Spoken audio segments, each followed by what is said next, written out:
નમસ્કાર. ગારિયાધારમાં ઘઉં ખરીદી પ્રક્રિયામાં ભ્રષ્ટાચારના ગંભીર આક્ષેપ. નવાગામ રોડ સ્થિત સરકારી ગોડાઉનમાં ખેડૂતો પાસેથી ઘઉં પાસ કરાવવા નામે ₹4,500ની રોકડ ઉઘરાણી થતી હોવાનો આક્ષેપ. ખેડૂતોના જણાવ્યા મુજબ ઓનલાઈન ખરીદી પ્રક્રિયામાં મંજૂરી આપવા માટે ગ્રેગર દ્વારા પૈસાની માંગણી કરવામાં આવતી હતી. મામલો વાઇસ ચેરમેન સુધી પહોંચતા તેઓ તાત્કાલિક ગોડાઉન ખાતે દોડી આવ્યા. જો કે તેમની આવક પહેલા જ ઉઘરાણી કરનાર ઈસમ સ્થળ પરથી ફરાર થયો હોવાનું સામે આવ્યું. હવે સમગ્ર મામલે જવાબદાર સામે કડક કાર્યવાહી કરવાની માંગ ઉઠી. વધુ સમાચાર માટે જોડાયેલા રહો આરપી ગુજરાત ન્યૂઝ રાજકોટ. નામ ભવાનભાઈ વલ્લભભાઈ વાઘાણી. 5 તારીખે હું ઘઉં લાવ્યો તો ઘઉં લાવ્યો આખો દી રહ્યા, વળતેથી પાછો આવ્યો, રાતે અહીં રહ્યા, બીજા દિવસે આવ્યો તો બપોરે આવ્યો તે મને બપોર કેડી તમારું સેમ્પલ લેવા હોય. બપોર કેડી સેમ્પલ ન લીધું, સાંજક ના લીધું તો સેમ્પલમાં આમ તેમ છે, ઘઉંમાં કાંકરા છે, ઘઉં પાટલા છે, આવા છે, તેવા છે, બરાબર. પૈસાની માંગણી કરી. કેટલા પૈસા? 2500ની માંગણી કરી. 2000માં મેં ઓલું કર્યું અને એની બહાર બોલાવી પૈસા લીધા એટલે પછી મારા ઘઉં ચોખા. પૈસા શું કામ આવે? વેચા પૈસા શું કામ આવે? બસ આ મારે હેરાનગતિ ન થાય તે માટે.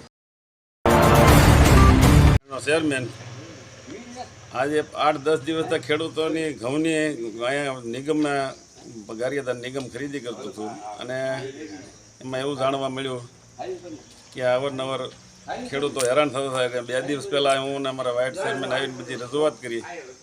પછી એમાંથી કાલે એવું જાણવા મળ્યું કે અમારા ગાર્ડર ઘઉં પાસ કરવાના કંઈક પૈસા ખેડૂતો માગે છે. પછી ત્યાં આવીને એને બેન કરાવીને મુસજી કરીને રજૂઆત કરી અને એ બધું કાર્યવાહી શરૂ છે અત્યારે એની. કેટલા પૈસા લેતા હતા ખેડૂતો પાસે? કોઈ પણ 1000 લેતા હતા, કોઈ પણ 2000, 3000 એવા લેતા હતા.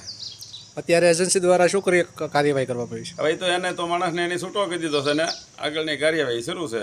ખરીદી હમણાં શરૂ કરવાની. મારું નામ સંજય ચાવડા.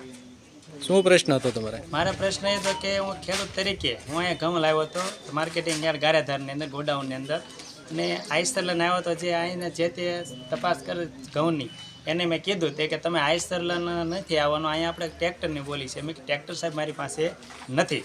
એટલે ટ્રેક્ટરના હિસાબે પછી કે તો તમારા ઘઉં તપાસ કરી હતી. પછી તપાસમાં એવું મને એને કારણ બતાવ્યું કે તમારા ઘઉં થોડાક સડી ગયેલા છે, તમે વધારે પડતું પાણી પાયેલું છે, પાણીના કારણે, અને તમારે વરસાદમાં પલ્લી ગયેલા છે અને કાંકરા છે. તો મેં કીધું સાહેબ કાંકરા તો હોઈ શકે પણ એટલા બધા ઘઉં કાંઈ ખરાબ છે નહીં. તો કે તમારો જથ્થો ઝાઝો છે અને એ જથ્થાને કારણે તમારો રિજેક્ટ કરવામાં આવે છે. પછી પાછું એને મને બોલાવીને કીધું કે ભાઈ તમારે જો રિજેક્ટ ન કરવો હોય તો તમારે પૈસા દેવા પડે. તો મારી પાસે 4500 રૂપિયા લીધા. 4500 રૂપિયા લીધા અને પછી મારો એને ઘઉં પાસ કરીને મારો વારો લીધો અને મારા વજનની અંદર 425 મણ મારા ઘઉં થયા. અમને અંદાજ હતો કે 500-550 ઘઉં હશે. પછી મેં આપણે ભાવેશભાઈને તાત્કાલિક ફોન કર્યો, જે એના ચેરમેન પ્રમુખ છે ભાવેશભાઈ વલ્લભદાદાને ફોન કર્યો અને ભાવેશભાઈને હાજર આપ્યા અને સારી એવી પ્રતિક્રિયા પણ અમને આપી અને અમારી સાથે સારું એવું વર્તન કર્યું અને અમને લાગણી અને ખેડૂતોને ધ્યાનમાં રાખે એવું હિતમાં